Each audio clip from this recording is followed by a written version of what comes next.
नमस्कार साथियों, आपके अपने YouTube चैनल लर्न विद बाहिती जी पर आपका पुनः हार्दिक स्वागत। आज ये जो वीडियो मैं बना रहा हूँ ये विशेष मकसद से बना रहा हूँ। कुछ इंक्वायरीज थी मेरे पास। संयोग ऐसा बना कि एक ही किस्म की इंक्वायरी भारत के दो अलग अलग प्रांतों से एक ही दिन आई। तब मुझे लगा मुझे इस विषय पर ज़रूर वीडियो बनाना चाहिए।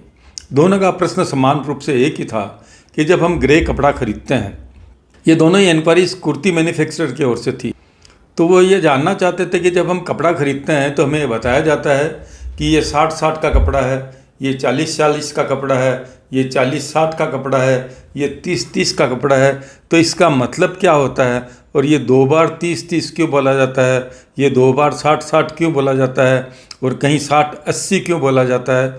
तो ये बड़ा ही एक महत्वपूर्ण प्रश्न है टेक्सटाइल की लाइन वालों के लिए। तो इसकी जानकारी मैं आज आपको विस्तार से दूंगा। देखिए, जो ये 60-60 बोला जाता है, तो जैसा कि आप जानते हैं कि कपड़े की बुनाई के अंदर ताना और बाना यानी वार्प और वेफ्ट दो क्रियाएं होती है और दोनों क्रियाओं के मिलने से ही कपड़े की बुनाई होती है, कपड़ा बनता है, कपड़ा उत्पादित होता है, कपड़े का मैन्युफैक्चरिंग होता है। तो जब 60-60 यदि कोई बोलता है या 40-60 बोलता है या 30-30 बोलता है, तो इसका सीधा सीधा मतलब यह है कि वार्प में 60 काउंट लगा है।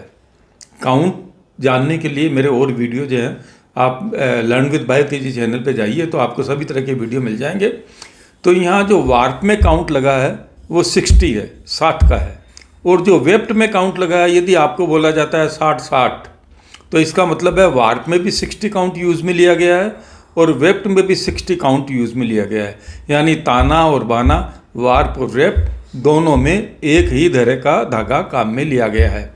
हाँ, एक जानकारी के लिए आपको एक बात बतला दूँ, एक राज की बात है ये कि 60 नंबर जब हम पहले बोलते हैं तो वो जो वार्प को इंडिकेट करता है उसमें बढ़िया क्वालिटी का, कंपेरेटिवली अच्छी क्वालिटी का, अच्छे CSP का यार्न काम में लिया जाता है।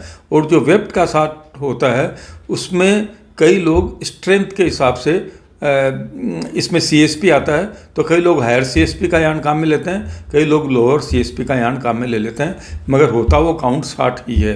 अब आप कहेंगे लोअर CSP और हायर CSP में ये यार्न की टेंशन के लिए है कि यार्न कितनी टेंशन को बर्दाश्त कर सकता है और उसकी स्ट्रेंथ क्या है, इसके लिए ये CSP वर्ड यूज़ में आता है।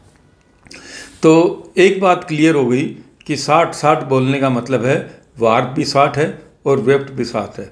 मगर यदि ये बोला जाए 60-80, तो अब आप समझ ही गए होंगे कि 60-80 का मतलब क्या हुआ कि वार्प 60 है, वेफ्ट 80 है, 60-80।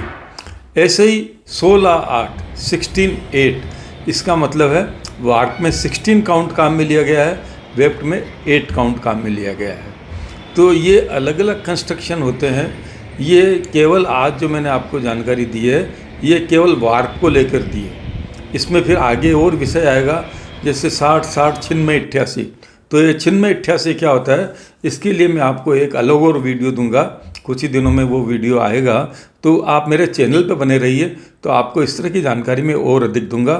तो आज मैंने केवल यह क्लियर किया है कि जो पहले कपड़े के कंस्ट्रक्शन में बोला जाता है 60-60, 96/88, तो अब ऊपर का जो पोर्शन है वो 60/60 बोला जाता है, जिसका सीधा सीधा मतलब है वार्प और वेफ्ट दोनों में ही 60 काउंट का प्रयोग किया गया है। अब जो नीचे उसके बाद बोला जाता है 96-88 या 52-44, इसके लिए आप मेरे अगले वीडियो का इंतज़ार कीजिए। उसमें मैं इस विषय पर भी प्रकाश डालूंगा। आज मैंने सिर्फ ये क्लियर किया है कि वार्प काउंट को कपड़ा बेचते वक्त बेचने वाला वेफ्ट काउंट को और वार्प काउंट को किस तरह इंडिकेट करता है। आपको जो कपड़े के बारे में बताया जाता है इससे कपड़े की आपको स्मूथनेस, उसके GSM, उसकी थिकनेस, इन सब चीज़ों का पता इन बातों से लग जाता है।